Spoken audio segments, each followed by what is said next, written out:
The shovel hits the dirt with a dull thud, and I pause to catch my breath. My hands are trembling, caked with mud and sweat, the rough wooden handle digging into my palms. I look down at the grave I've just dug, fresh, raw earth that seems to mock me with its finality. My heart pounds in my chest, a relentless rhythm that echoes in the silent night. I wipe the sweat from my brow with the back of my hand, leaving a smear of dirt across my forehead. I can't help but replay the events that led me here. It's like a movie reel stuck on repeat, the images flashing before my eyes. Sarah's smile, the way she used to laugh, how her body felt next to mine in bed. But those memories are tainted now, stained with the knowledge of her betrayal. The woman I loved, the woman I fought for, who was my light in the darkness of war, is gone. Or maybe she was never really there. I am Daniel, a soldier who's seen too much. I've spent the last few years in a hellhole halfway across the world, watching friends die, killing men who were just trying to survive like me. When I came back home, I thought I could leave it all behind, that Sarah would help me forget. But nothing ever leaves you, does it? The war clings to you like a shadow, always there, always waiting. Sarah used to be my anchor, the one thing that kept me sane. We met in college, and it was one of those whirlwind romances, the kind that everyone thinks will burn out but never does. She's beautiful, long dark hair, piercing blue eyes, a smile that could make me forget everything wrong in the world. But since I've been back, something's been off. There's a distance between us, a space that I can't seem to bridge, no matter how hard I try. Then there's Mark. He's been my best friend since college, a lawyer who's always had my back. While I was deployed, he looked after Sarah, handled the bills, kept her company. I should have been grateful, but there was always this nagging feeling, a sense of unease I couldn't shake whenever I saw him with her. It all seemed so ordinary, Sarah and me trying to rebuild our life, Mark being the loyal friend. But now, standing here, I realize it was anything but. It was all a lie, a facade that shattered the moment I saw that text on Sarah's phone. "Can't wait to see you tonight, my love." Those words broke me in a way that war never could. My world collapsed in on itself, and all I could see was red. The woman I loved, the man I trusted, they betrayed me. And now, standing over this grave, I know there's no turning back. I've done what needed to be done, and there's a strange calm in that.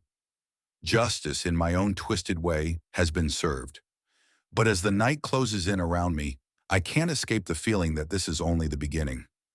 I hold Sarah's phone in my hand, my eyes locked on the screen as that message burns into my brain. "Can't wait to see you tonight, my love." I can't breathe. My chest tightens as the room starts to spin. I read it again, hoping I'm wrong, hoping it's some sick joke. But it's there, in plain text, the final nail in the coffin of our marriage. "Sarah," I call out, my voice shaking with barely controlled rage. She walks in from the kitchen, wiping her hands on a dish towel, oblivious to the storm brewing inside me. "What is it, Daniel?" she asks, her tone light, almost too casual. That makes it worse. I toss the phone onto the table, the message still glowing on the screen. "Explain this." Her eyes widen, and I see the color drain from her face as she realizes what I've found. She tries to reach for the phone, but I grab her wrist, not roughly, but firm enough to make her stop. "Don't lie to me, Sarah. Not now." For a moment, she says nothing, just stands there with her lips slightly parted, searching for words. Finally, she speaks, her voice barely above a whisper. "It's not what you think." "What the hell is it then?" My voice rises, cracking like a whip in the small room. "Don't you dare play me for a fool. You've been screwing Mark behind my back, haven't you?" She jerks her hand free and takes a step back, her eyes wet with unshed tears. I was lonely, Daniel. You were gone for so long. And Mark, he was there for me. He helped me." My blood turns to ice, the reality of her words slicing through me like a blade. "Helped you? By fucking you," I shout, the words tasting bitter in my mouth. "It wasn't like that," she cries, finally breaking down. The tears start to fall, but they do nothing to soften the blow. "I never meant for it to happen, but it did. And I was scared. scared and alone. Mark was there, and you weren't. You left me, Daniel. You left me with nothing but nightmares and empty promises. I feel like I've been punched in the gut. I want to lash out, to scream, to break something, anything to release this burning rage inside me. But instead I just stand there, fists clenched at my sides, trembling with the effort of holding myself together. You don't get to blame me for this, I finally say, my voice deadly calm. I was out there, fighting for us, for you. And this is how you repay me? Her sobs grow louder, her hands covering her face as she sinks to the floor, a crumpled mess of guilt and shame. I should feel something, pity, disgust, even the faintest flicker of compassion. But all I feel is emptiness, a void where my love for her used to be. I walk out of the room, out of the house, into the cool night air. I need to think, to get away from her, from the suffocating betrayal that threatens to drown me. My feet carry me to the local bar, the place I've come to know too well since returning home. I sit at the counter, downing one shot after another, hoping the alcohol will numb the pain, blur the sharp edges of my reality. But it doesn't work. It never does. The images of Sarah and Mark together flood my mind, her naked body under his, her lips on his, whispering those same words she once whispered to me. I grip the glass so hard it shatters in my hand, the shards cutting into my skin, but I don't feel it. I'm numb, dead inside. Hours pass, maybe more. I'm not sure. When I finally stumble out of the bar, the night is thick with silence. The streets deserted. I don't go home. I can't face her. Instead, I find myself at Mark's office, the place where he's been building his life while tearing mine apart. The lights are off, but I know he's there. I pound on the door, the force of my anger threatening to break it down. It swings open, and there he is, standing in the doorway, not surprised to see me. "Daniel," he says, his voice smooth, as if we're old friends meeting for a drink. "I figured you'd come." "Cut the crap, Mark," I snap, shoving him inside, the door slamming shut behind us. "I know everything." He doesn't even flinch. Instead, he walks over to his desk, pouring himself a drink like we're in the middle of some casual chat. The calm in his demeanor only fuels the fire inside me. "I'm not going to apologize, Daniel," he says, swirling the amber liquid in his glass. "Sarah needed someone, and you weren't there. I stepped in, filled the void." I lunge at him, grabbing him by the collar, slamming him against the wall. "You son of a bitch! You were supposed to be my friend." "I was your friend," he says, his voice eerily calm, those cold eyes boring into mine. "But things change. People change." "You ruined my marriage," I hiss, my grip tightening. He laughs, a low, mocking sound that cuts through me like a knife.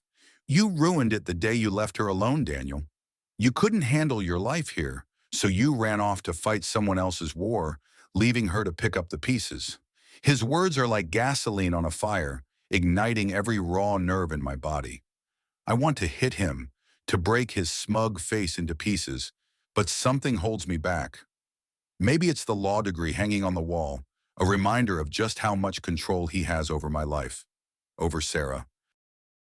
I let go of him, shoving him away in disgust. "You think you can get away with this?" He straightens his collar, smirking as he takes a sip of his drink. "I already have, Daniel, and if you try anything stupid, I'll bury you. Legally, of course."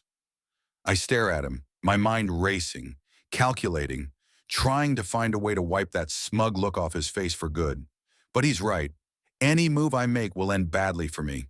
He's got the power, the connections, and now it seems, the woman I thought I'd grow old with.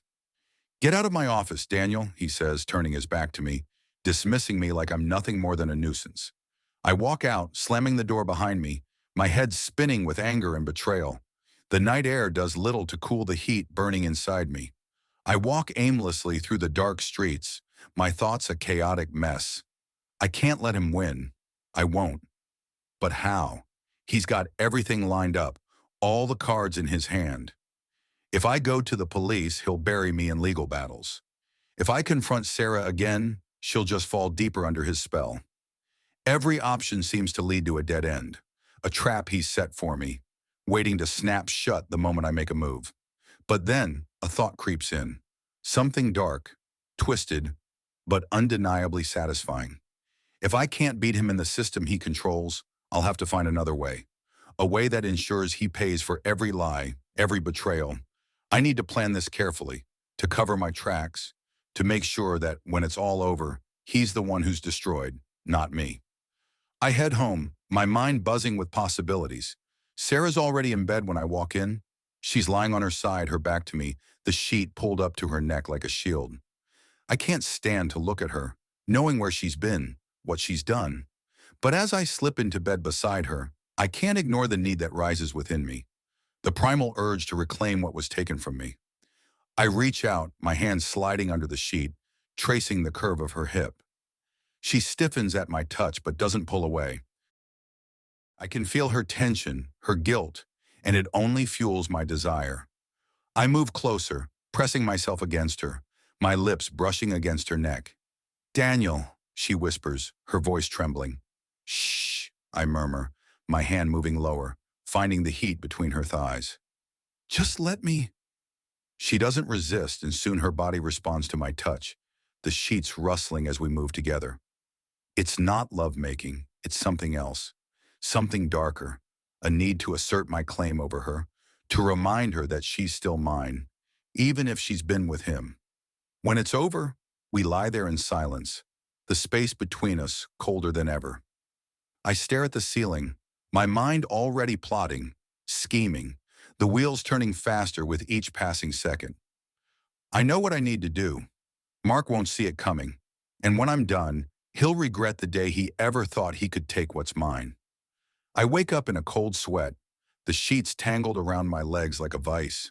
My mind races with the remnants of a dream I can't quite remember, but the feeling lingers. Panic, dread, something dark and suffocating. Sarah lies beside me, her breathing slow and steady, blissfully unaware of the turmoil inside my head. I can't stay here. I slip out of bed, careful not to wake her, and pad barefoot into the kitchen. The cold tiles send a shiver up my spine, but I welcome the chill. It clears my head, sharpens my thoughts. I need a plan. Sarah's betrayal still burns like acid in my veins, but it's Mark who I'm focused on now. He's the one who set all of this in motion, who wormed his way into my life, into my marriage, while I was thousands of miles away fighting someone else's war. He thinks he's won, that he's outmaneuvered me at every turn, but he doesn't know me as well as he thinks. I pour myself a glass of water, gulping it down as if it could wash away the bile rising in my throat. My mind is already working through the steps I need to take, the moves I need to make. Mark's smug face flashes before my eyes, and I crush the glass in my hand, shards digging into my skin. I don't even flinch. First, I need leverage, something to knock him off his pedestal, to put him on the defensive. I've known Mark for years, and I've always suspected there was more to his success than just hard work and charm. He's too slick, too connected. There's dirt on him somewhere. I just need to find it. I spend the next few days digging into Mark's life, combing through public records, financial statements, anything I can get my hands on. I call in a few favors from old Army buddies who have connections in places that aren't exactly above board. It doesn't take long before I find what I'm looking for. A series of questionable business deals, offshore accounts, and enough shady connections to make even the most corrupt politician blush. But it's not enough. Mark's smart. He's covered his tracks well. I need something more concrete, something that ties him directly to illegal activity. I need proof, and for that, I'll have to get closer than I like. The next time I see Sarah, I'm calm, controlled, a mask of normalcy firmly in place. She doesn't suspect a thing as I kiss her on the cheek, whispering sweet nothings in her ear while my mind is a million miles away. I can't let her see what's really going on inside me. Not yet. That night, as she sleeps, I slip out of bed again, this time heading to Mark's office. I've been there enough times to know how to get in without setting off any alarms. The building is dark, deserted, the perfect setting for what I have in mind. I bypass the security system easily, my military training kicking in as I move silently through the halls. Mark's office is at the end of the corridor, a sleek, modern space that's a far cry from the chaos in my mind. I start with his desk, rifling through drawers, scanning files, looking for anything that might be useful. It doesn't take long to find what I'm looking for, an encrypted hard drive hidden in a false bottom drawer. I pocket it, knowing I'll need to crack the encryption later. But as I'm about to leave, I notice something else. A small, unassuming, black notebook, tucked away in the corner of the drawer. I flip through it quickly, my heart pounding as I realize what I found. It's a ledger detailing payments, transactions, and names. Names I recognize from my digging, people connected to organized crime, corrupt officials, and more. This is it. This is the leverage I need. But just as I'm about to slip the notebook into my jacket, I hear footsteps echoing down the hall. My heart stops, my body freezing as I strain to listen. The footsteps grow closer, and I realize with a sickening lurch that someone's coming. I barely have time to shove the notebook back into the drawer and close it before the door swings open. It's Mark. He stands there silhouetted in the doorway, his expression unreadable in the dim light. "What the hell are you doing here, Daniel?" His voice is calm, but there's an edge to it, a coldness that sends a shiver down my spine. "Just came to have a chat," I say, trying to keep my voice steady. I can't let him see how close he is to unraveling my plan. At this hour, he steps into the office, closing the door behind him. I think we both know that's bullshit. He's right, of course. I can see it in his eyes. He knows something's up, and I'm running out of time to figure out my next move. "I needed to see you," I say, improvising on the fly, "to talk about Sarah." "Sarah?" He arches an eyebrow, walking slowly towards me. "What about her?" "I want you to stay away from her," I say, putting as much menace into my voice as I can muster. "She's my wife, not your plaything." Mark laughs, a low, mocking sound that grates on my nerves. "Your wife? You think she's still yours? You're delusional, Daniel. She's been mine for a long time now." The words hit me like a punch to the gut, but I force myself to stay calm, to stay in control. I can't let him see how much he's getting to me. "Not anymore," I say through gritted teeth. "This ends now." "Oh, does it?" He takes another step closer, his eyes narrowing as he studies me. "And how exactly do you plan to end it? You're nothing, Daniel. A washed-up soldier who can't even keep his own wife." He's baiting me, trying to get me to lose control, to make a mistake. But I won't give him the satisfaction. "Stay away from her," I repeat, my voice low and dangerous. "Or you'll regret it." Mark smirks, his eyes gleaming with amusement. "I'm not scared of you, Daniel. You're nothing but a broken man, clinging to the past.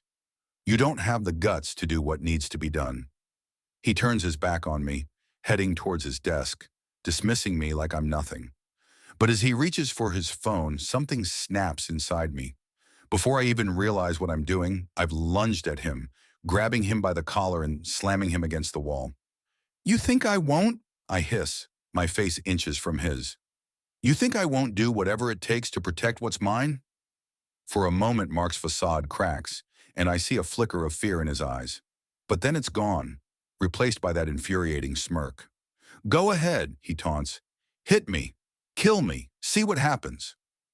I know it's a trap, that he's trying to provoke me into doing something I'll regret. But I can't stop the rage that's boiling inside me, the need to make him pay for everything he's done. My fist connects with his jaw, the impact sending him crashing to the floor. He lies there, dazed, blood trickling from the corner of his mouth. But instead of fear, I see something else in his eyes. Triumph. "Is that all you've got?" he sneers, struggling to his feet. "You're pathetic, Daniel. You can't even take down one man." I grab him by the collar again, lifting him off the ground, my breath coming in ragged gasps. But before I can do anything else, I hear a sound that makes my blood run cold. The unmistakable click of a gun being cocked. I freeze, turning my head slowly to see Sarah standing in the doorway, a gun in her trembling hands pointed directly at me.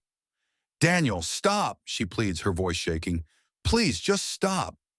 "Sarah," I breathe, my mind reeling. "What are you doing?" "Put him down, Daniel," she says, her voice steadier now. "Put him down and walk away." I look into her eyes, searching for any sign of the woman I used to know, the woman I loved. But all I see is fear, desperation, and something else. Something dark and twisted that I can't quite place. Please, Daniel, she whispers, tears streaming down her face. Just walk away. We can still fix this. I don't know what to do, my mind torn between the need for revenge and the love I still feel for her, despite everything. I lower Mark to the ground, my hands shaking, my heart pounding in my chest. But as I take a step back, something in Mark's expression changes, a flicker of triumph crossing his features. I realize too late that I've walked into his trap, that this was all part of his plan. Sarah lowers the gun, and I see the look she exchanges with Mark, a look of understanding, of complicity. My blood runs cold as the realization hits me like a freight train. They're in this together. Before I can react, Mark lunges at me, catching me off guard. We struggle, the gun slipping from Sarah's hands and skidding across the floor. I fight back with everything I have, but Mark is relentless. His strength, fueled by the Mark's weight, presses against me as we struggle on the floor, his breath hot and rancid on my face. My mind is a blur of adrenaline and fury, every muscle in my body straining to overpower him. But he's strong, and he's fighting like a man with nothing left to lose. Sarah stands frozen by the doorway, her eyes wide with fear and something else, something I can't quite read. The gun she dropped is just out of reach, a black glint of metal on the polished hardwood floor. It's a matter of seconds before one of us makes a move for it. With a surge of strength, I manage to roll Mark off me, sending him sprawling across the room. I scramble to my feet, my eyes locked on the gun. Mark sees it too, and we both lunge at the same time, our hands colliding as we reach for the weapon. My fingers brush the cold metal just as Mark's hand clamps down on my wrist, yanking me away. We grapple, our bodies locked in a deadly dance of survival, each of us fighting with the desperation of men who know there's no way out. You're not going to win this, Mark snarls, his grip tightening around my arm. Sarah is mine. She chose me. The words cut through me like a knife, sharper than any blow he could have landed. But they also fuel the fire inside me, the rage that's been building for weeks, months, ever since I came home and found my life shattered. No, I growl, wrenching my arm free and slamming my fist into his jaw. She didn't choose you. You took her. You manipulated her. He stumbles back, his eyes wild with anger and pain. I don't give him a chance to recover. I dive for the gun, my hand closing around the grip just as he lunges at me again. There's a deafening crack as the gun goes off, the recoil jolting through my arm. Mark staggers, a look of shock and disbelief on his face as he clutches his side, blood seeping through his fingers. He falls to his knees, gasping for breath, his eyes locked on mine. You're making a mistake, he rasps, his voice thick with pain. You'll never get away with this. I stand over him, the gun still clutched in my hand, my chest heaving with exertion. My mind is racing, but there's a cold, deadly clarity in my thoughts now. I've crossed a line, and there's no going back. I'm done making mistakes, I say, my voice calm, almost detached. This ends now. I pull the trigger again, the sound echoing through the room as Mark's body jerks, then slumps to the floor. His eyes are open, staring up at me, but there's no life in them anymore. I stand there for a moment, the gun still in my hand, staring down at what I've done. My heart is pounding, my breath coming in ragged gasps, but all I feel is a numbness spreading through me, as if the shock of what I've done hasn't fully set in yet. Daniel. Sarah's voice is a whisper, barely audible over the ringing in my ears. I turn to look at her, seeing the horror etched on her face. She's trembling, her hands clutched to her chest as if she's trying to hold herself together. He's dead, I say, the words feeling strange and hollow on my tongue. It's over. She shakes her head, tears spilling down her cheeks. What have you done? What I had to, I reply, my voice flat, emotionless. I feel like I'm watching the scene from outside my own body, disconnected from the reality of what's happening. Sarah takes a step back, her eyes flicking to the gun in my hand. Daniel, put it down, she pleads, her voice trembling with fear. Please, just put it down. I look at the gun, still warm in my grip, and for a moment, I'm tempted to do as she asks, To drop it, to let it all go, to pretend that this nightmare can somehow still be undone. But then I remember everything Mark did, everything he took from me, from us. No, I say, my voice cold and final. Not yet. I move to Mark's desk, keeping the gun in my hand as I rifle through the drawers. I find what I'm looking for, a stack of files, papers that detail every shady deal, every underhanded transaction he's been involved in. It's all there, proof of his guilt, proof that he was a monster who deserved what he got. What are you doing? Sarah asks, her voice thick with tears. Covering our tracks, I reply, my mind working fast, calculating the next steps. We can make this look like self-defense. He came after us, and I did what I had to do. She stares at me, her face pale, her eyes wide with disbelief. You're going to cover this up? Yes, I say, my voice firm. It's the only way. But the police, I'll handle it, I cut her off, not wanting to hear the panic in her voice. I know what to do. I find the phone in Mark's pocket, wiping it clean of any prints before tossing it aside. I gather up the files, stuffing them into a bag, along with the gun. Everything has to be perfect, no mistakes. I look around the room, my mind racing through the details, planning every move. Mark's body lies on the floor, a pool of blood spreading slowly beneath him. It's a mess, but I can fix this. I have to fix this. Sarah, I say, turning to face her, you need to trust me. We can get through this, but you have to trust me. She doesn't move, doesn't speak, just stares at me with those wide, tear-filled eyes. For a moment, I think she's going to refuse, that she's going to run out the door screaming for help. But then she nods, slowly, hesitantly, as if she's not quite sure what she's agreeing to. Okay, she whispers. Okay, I trust you. Good, I say, forcing a small, reassuring smile. We're going to be fine. But even as I say the words, I can feel the weight of what I've done pressing down on me, a crushing, suffocating force that threatens to overwhelm me. I push it aside, focusing on the task at hand. There's no room for doubt now, no room for weakness. We move quickly, working together in a silent, tense partnership. I instruct Sarah on what to do, how to wipe down the surfaces, how to dispose of any evidence that could link us to the scene. She follows my orders without question, her movements mechanical, as if she's operating on autopilot. When we're done, I take one last look at Mark's lifeless body, lying in the middle of the pristine office. It's surreal, like something out of a nightmare. But it's real, and it's done. We need to go, I say, my voice low and urgent. Now! Sarah nods, her face ashen, her hands shaking as she clutches the bag with the files and gun. We slip out of the office, moving quickly through the dark, empty building. Every step feels like it's echoing in my skull, the sound of our guilt trailing behind us like a shadow. We make it to the car, the night air cool against my burning skin. I get behind the wheel, my hands trembling as I grip the steering wheel. Sarah slides into the passenger seat, her eyes staring blankly ahead. I start the engine, the sound of the car roaring to life, jarring me back to reality. I pull out of the parking lot, driving away from the scene of the crime, from the man I just killed. The road stretches out before us, dark and endless, the weight of what we've done hanging heavy in the air between us. Neither of us speaks. There's nothing left to say.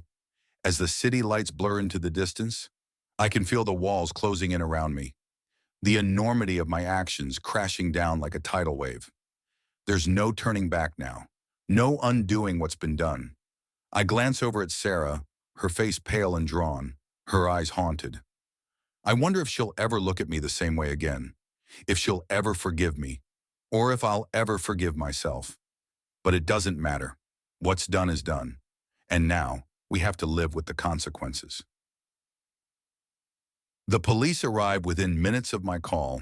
The flashing red and blue lights cast an eerie glow over Mark's lifeless body, the once pristine office now a scene of chaos and violence. I stand there, my hands still trembling, the gun lying where I dropped it. I've already rehearsed my story in my head a dozen times, each version more believable than the last. Self-defense. That's the key. I had no choice. Put your hands where we can see them, One of the officers shouts, his voice cutting through the fog in my mind. I comply, raising my hands slowly, my eyes fixed on the floor. Sarah stands beside me, her face pale and tear-streaked. She hasn't said a word since we left the office, and I can't bring myself to look at her now. I can't face the reality of what we've done.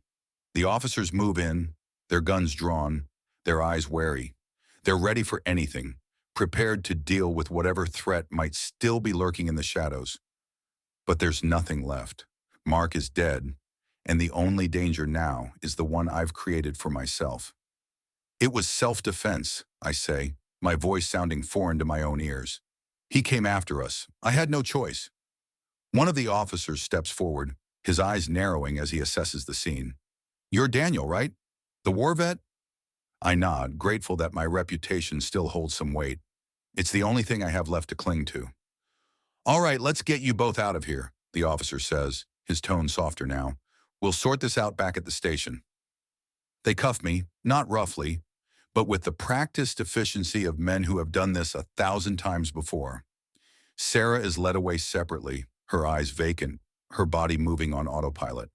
The cold metal of the cuffs bites into my wrists, a stark reminder that I'm no longer in control. As they escort me out of the building, I glance back at Mark's body one last time. The sight of him lying there, lifeless, sends a chill down my spine. I did that. I ended his life. And now I have to live with the consequences. At the police station, they process me quickly, taking my fingerprints, my statement, everything they need to start building their case. I stick to my story, self-defense, a desperate act to protect myself and Sarah. It's not entirely a lie, but it's not the whole truth either. The truth is messier, darker, and far more complicated. They put me in a small, cold interrogation room, the walls closing in around me as I wait for the inevitable questioning. My mind races, replaying the events of the night over and over, trying to find the cracks in my story, the places where everything could fall apart. Sarah is somewhere else in the building, going through the same process. I wonder what she's telling them, if she's sticking to the plan, if she's strong enough to hold it together. I don't know if I can. The door opens and a detective walks in, a middle-aged man with graying hair and a weary expression. He sits down across from me, a thick file in his hands. He doesn't speak right away, just studies me with those sharp, calculating eyes, as if he can see right through the facade I'm struggling to maintain. Daniel, he says finally, his voice calm but probing, you've been through a lot tonight. Why don't you tell me what happened? I take a deep breath, steadying myself. Mark, he came after us. He was angry, out of control. I didn't have a choice. The detective nods slowly, his eyes never leaving mine. I understand. You were protecting yourself and your wife. But I need more than that, Daniel. I need details. I start talking, giving him the version of events I've carefully constructed. I describe how Mark attacked us, how I feared for our lives, how I had no choice but to fight back. I leave out the parts that don't fit the narrative, the moments of hesitation, the flashes of doubt that flickered through my mind as I pulled the trigger. The detective listens, his face impassive, occasionally jotting down notes in the file. When I finish, he sits back, studying me for a long moment. You're a decorated veteran, he says, more of a statement than a question. Seen a lot of combat, haven't you? I nod, feeling the familiar weight of those memories pressing down on me. Yes, sir. I've seen my share. And how's that been for you? Coming back to civilian life? Dealing with everything you went through over there? I tense, unsure where he's going with this. It's been difficult, but I've been managing. He nods again, his eyes narrowing slightly. PTSD can be a hell of a thing, Daniel. Makes you see threats where there aren't any, makes you react without thinking. I swallow hard, a knot of fear tightening in my gut. He's trying to undermine my story, trying to paint me as unstable, dangerous. I have to stay calm, stay in control. I knew what I was doing, I say firmly. I was protecting my wife. The detective doesn't respond immediately, just continues to study me with those piercing eyes. I believe you, Daniel, he says finally, his tone softer now. But we have to be thorough. You understand that, right? I nod, though the fear is still there, gnawing at the edges of my resolve. I understand. He stands, closing the file and giving me a small, almost sympathetic smile. We'll be in touch. For now, just try to rest. We'll take care of the paperwork. He leaves the room and I'm alone again, the walls closing in on me once more. I've bought myself some time, but I know this isn't over. The investigation will dig into every aspect of my life, every decision I've made.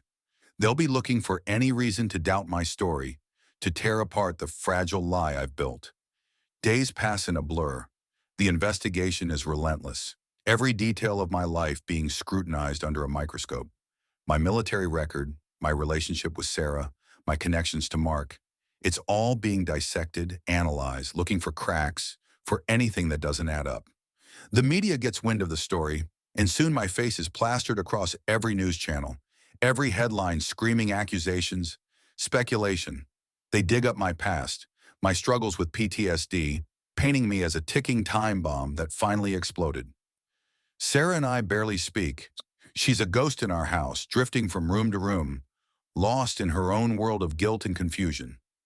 The love that once connected us is gone, replaced by a cold, suffocating distance that neither of us can breach. I sit in the living room, the TV on but the sound muted, the flickering images doing nothing to distract me from the storm inside my head. My phone buzzes on the coffee table, the screen lighting up with a new message. We need to talk. It's from Sarah. My heart sinks as I read the words, knowing what's coming. She's been pulling away from me for days, and now she's finally ready to say what's been on her mind. I find her in the kitchen, staring out the window, her arms wrapped around herself as if she's trying to hold herself together. She doesn't turn when I enter, doesn't acknowledge my presence until I speak. You wanted to talk? She flinches slightly as if my voice has startled her. Daniel, I can't do this anymore. Her words hit me like a physical blow, but I force myself to stay calm, to keep my emotions in check. What do you mean? She turns to face me, her eyes filled with tears, with pain. I can't live with what we did. I can't pretend like everything is going to be okay. Sarah. No, she cuts me off, her voice firm despite the tears. This isn't right. We crossed a line and I can't come back from that. I feel the ground shifting beneath me, the life I've tried so hard to hold together starting to crumble. We had no choice. It was him or us. She shakes her head, her tears spilling over. Maybe, but it doesn't change what happened. It doesn't change who we've become. What are you saying? My voice is barely a whisper, my heart pounding in my chest. I'm saying I can't stay here with you, she says, her voice trembling. I need to get away, to figure out who I am without all of this. The finality in her words is like a knife twisting in my gut. I knew this was coming, but it doesn't make it any easier to hear. Sarah, please, we can get through this. I can't, Daniel, she interrupts, her voice breaking. I can't. She turns away and I know the conversation is over. I've lost her, just as surely as I've lost everything else. The weight of my actions, of everything that's happened, crashes down on me all at once, leaving me standing there, alone, in the wreckage of the life I tried to salvage. The days blur into each other, an endless cycle of restless nights and haunted days.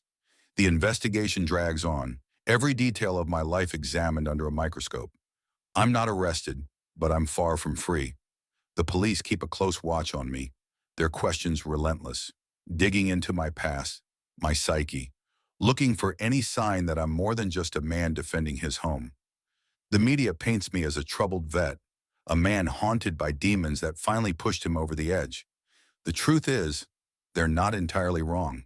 Sarah's left. I woke up one morning to find her side of the bed empty, her things gone.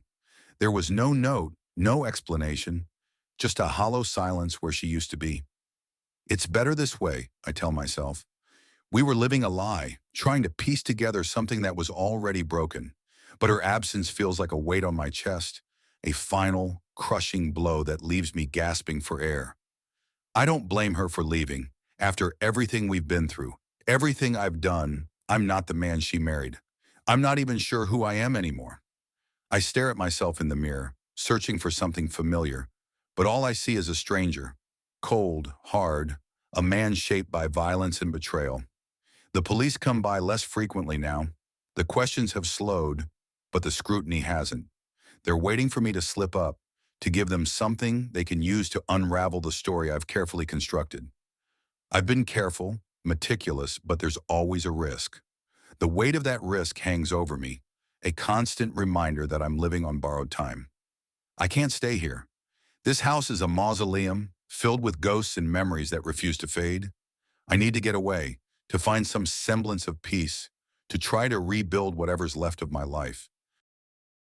But every time I think about leaving, I'm pulled back by the thought of what I'm leaving behind. Sarah, Mark, the life I destroyed in a single violent act. I head to the basement, the place I've avoided since that night. The air is thick with dust and the smell of old wood, the walls lined with boxes of things we've collected over the years. I move through them slowly, my fingers trailing over the surfaces, the memories they hold. At the back, hidden behind a stack of old furniture, I find what I'm looking for. The gun, the one I used to kill Mark. It's wrapped in an old cloth, tucked away in a box where I thought it would be safe. I sit on the cold concrete floor, the gun heavy in my hands. I thought I could hide it, hide the truth of what I've done. But it's been there all along, festering in the dark. A reminder of the line I crossed. The police never found it. They took my word for what happened, but they never found the weapon. I've held on to it, unable to let go, as if letting go would somehow erase what I've done. But I can't keep running from it. I need to face what I've become. I need to confront the man staring back at me in the mirror, the man who killed for love, for revenge, for something I'm not even sure I understand anymore. I take the gun and drive out to the woods, the place where Sarah and I used to hike, where we used to talk about the future, about everything we wanted to build together. The irony isn't lost on me. The future we talked about is gone, burned to the ground by my own hands. I find a secluded spot, far from the trails, and dig a hole in the frozen ground. The earth is hard, unyielding, but I don't stop until it's deep enough to bury the gun, to bury the last piece of the life I destroyed. When it's done, I stand there for a long time, staring at the disturbed earth, feeling the weight of my actions settling over me like a shroud. As I walk back to the car, the cold air biting at my skin, I realize there's no going back. I can't undo what I've done, and I can't escape the man I've become. But maybe, just maybe, I can find a way to live with it, to move forward, to find some kind of redemption, if such a thing is even possible. Back at the house, I sit at the kitchen table, the silence pressing down on me like a physical weight. The phone rings, the sound jarring in the stillness.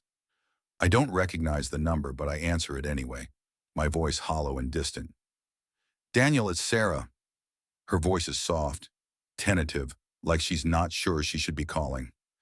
My heart skips a beat at the sound of her name, a mix of hope and dread flooding through me. "Sarah," I say, my voice cracking with emotion. "Where are you?" I'm safe," she says, her voice shaky. "I just needed some time to think. About everything." There's a long pause, the silence between us heavy with unspoken words. I want to ask her to come back, to tell her we can figure this out together, but I know it's not that simple, not anymore. "I'm sorry, Daniel," she finally says, her voice breaking. "I'm so sorry for everything." "Sarah, you don't have to," I start, but she cuts me off. "No, I do," she says, her voice firmer now. "I've been thinking a lot about what happened, about what we did, and I realize that I can't just run away from it. I need to face it, to face you." I close my eyes, the weight of her words settling over me like a lead blanket. "What are you saying?" "I'm saying I want to see you," she says, her voice trembling. "I don't know if we can fix this, but I need to try. I need to understand." My heart pounds in my chest, a mix of fear and hope swirling inside me. "When?" "Tomorrow," she says. "I'll come by the house." "Okay," I say, my voice barely a whisper. "I'll be here." When I hang up, I sit there for a long time, the silence of the house pressing in on me. I don't know what tomorrow will bring, but for the first time in a long time, I feel something other than the crushing weight of guilt and regret. I feel a flicker of hope, fragile and uncertain, but there nonetheless. The next day, I wake up early, my mind restless, unable to focus on anything but the thought of seeing Sarah again. I spend the morning cleaning the house, trying to make it look less like the scene of a crime and more like the home we once shared. But no matter how much I scrub, I can't erase the memories, the ghosts that linger in every corner.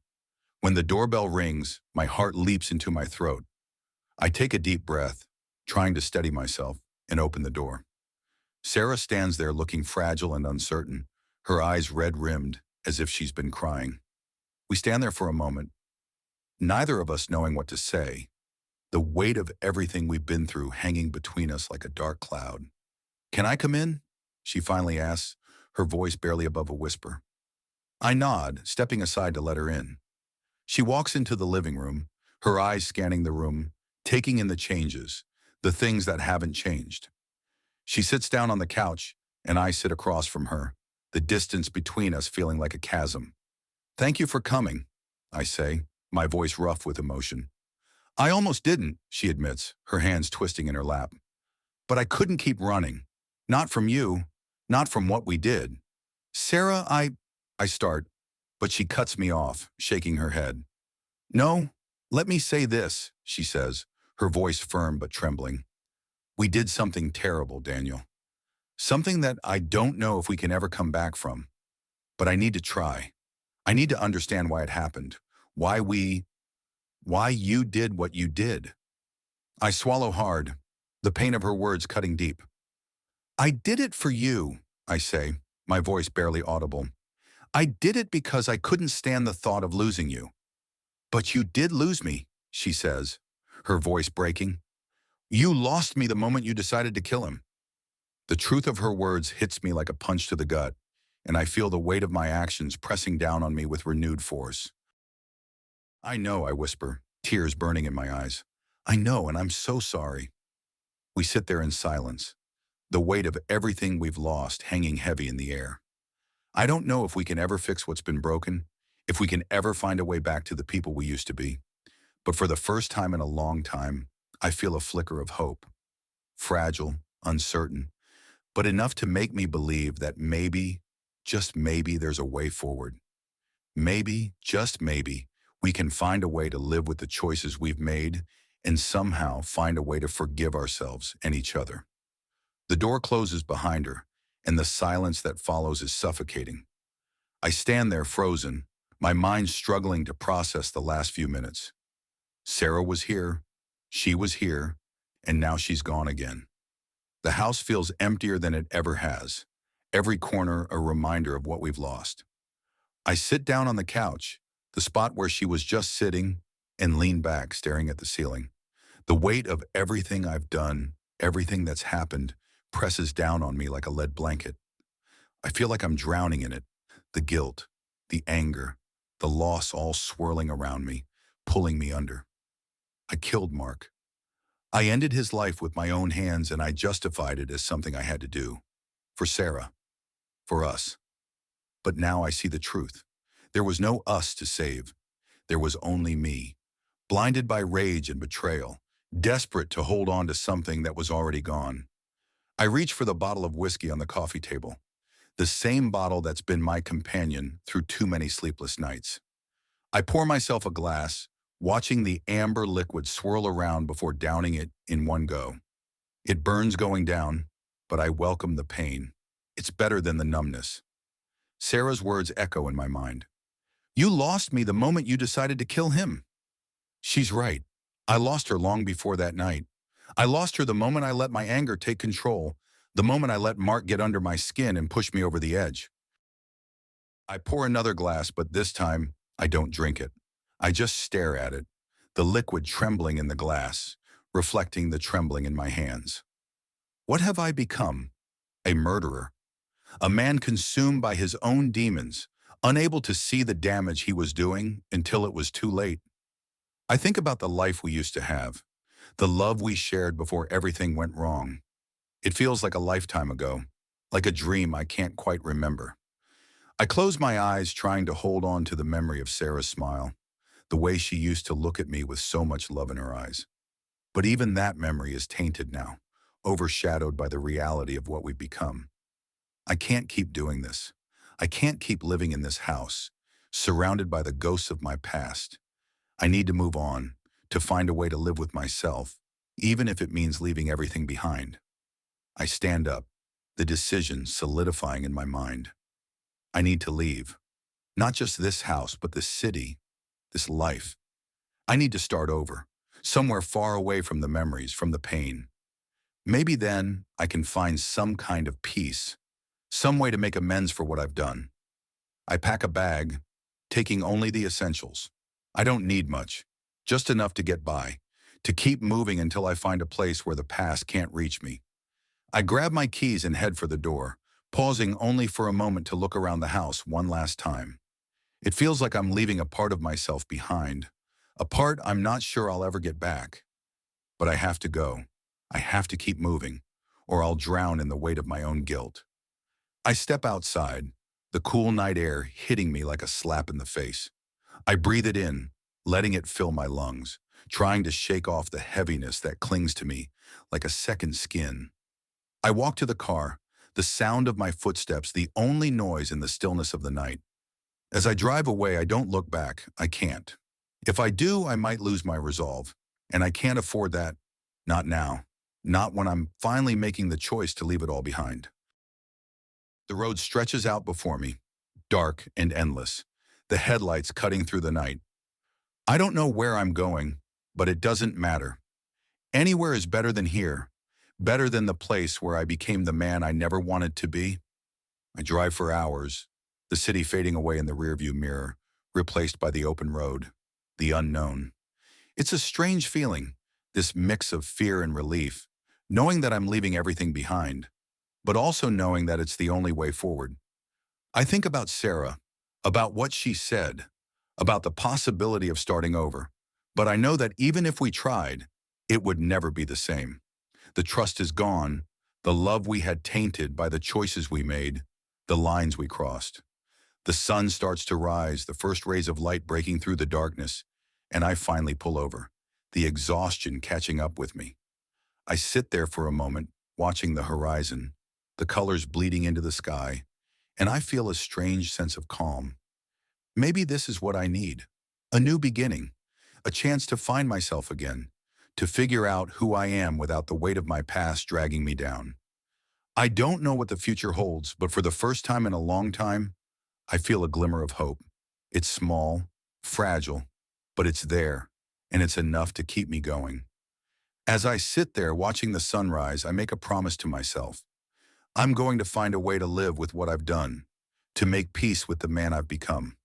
It won't be easy, and I know I'll carry the weight of my actions with me for the rest of my life, but I'm going to try.